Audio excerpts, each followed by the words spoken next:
அன்பு தமிழ் உறவுகளுக்கு வணக்கம். வாழ்தல் இனிது. நான் முழக்கந்திரு. அண்மையில் மறைந்த சம்பந்தர் அவர்களுடைய அந்த இடத்துக்கு அல்லது அவருக்கு பிறகு திருவண்ணாமலை மாவட்டத்தில போட்டியிட்ட அவருக்கு அடுத்ததாக வாக்கு பெற்ற ஐயா சண்முகம் கோதாசன், தமிழறிஞர் சண்முகம் கோதாசன் அவர் தான் நாடாளுமன்ற உறுப்பினராக வந்து பதவியேற்க இருக்கிறார். அவர் வந்து கனடாவில் இருந்து அங்கே ஊருக்கு போய் மக்களுக்கு பணி செய்கிறதுக்கு போனவர். ஒரு நல்ல ஒரு தமிழறிஞர். அவர் தூய தமிழில் வந்து பேசுவார். நானும் அவரும் சேர்ந்து பல திருமணங்கள், தமிழ் வழி திருமணங்கள், அதாவது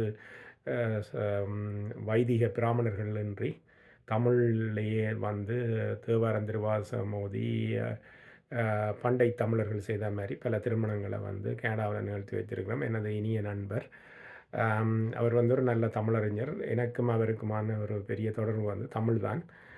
அரசியலில் அவர் எப்படி இனி செய்ய போகிறாருன்ற விஷயங்கள் வந்து எனக்கு தெரியவில்லை. ஆனால் ஒரு அருமையான தமிழறிஞர், தூய தமிழறிஞர். இந்த நம்முடைய தமிழில் விடுதலை பயணத்தில் வந்து அவர் நிறைய இழந்திருக்கிறார், நிறைய செய்திருக்கிறார் மக்களுக்கு. தண்ட காணிகளை வந்து திருவண்ணாமலை மாவட்டத்தில் வந்து சின்ன சின்னதாக பிரித்து இந்த கலவரங்களில் பாதிக்கப்பட்டு தென்னிலங்கையிலிருந்து வந்த தமிழர்களுக்கு வந்து குடியேற்றியிருக்கிறார். அப்படியான ஒரு அருமையான ஜீவன் மக்களை. அரசியலில் அவர் எப்படி வரப்போகிறான்னு பார்ப்போம். அவருக்கும் எனக்குமான தொடர்பு வந்து நான் உங்களுக்கு திரும்ப திரும்ப சொல்கிறேன்னு வந்து முடிச்சு போட்டு பேசாதீங்க.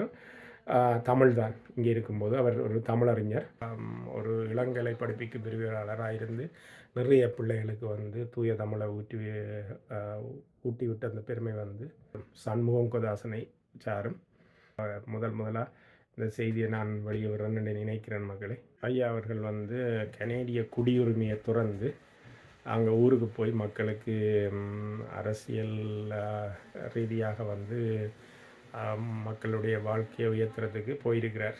கனேடிய குடியுரிமையை துறந்து போட்டு திரும்பவும் இலங்கையராக போய் அங்கே அரசியலில் ஈடுபட்டிருக்கிறார்.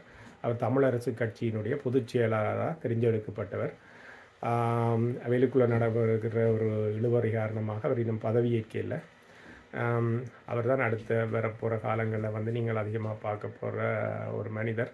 தமிழரசு கட்சியினுடைய பொதுச் செயலராக விரைவில் பதவியேற்க போகிறார். அதே நேரம் திருவண்ணாமலை மாவட்டத்தின் திரு சம்பந்தர் அவர்களுக்கு அடுத்ததாக வாக்கு பெற்றவர்.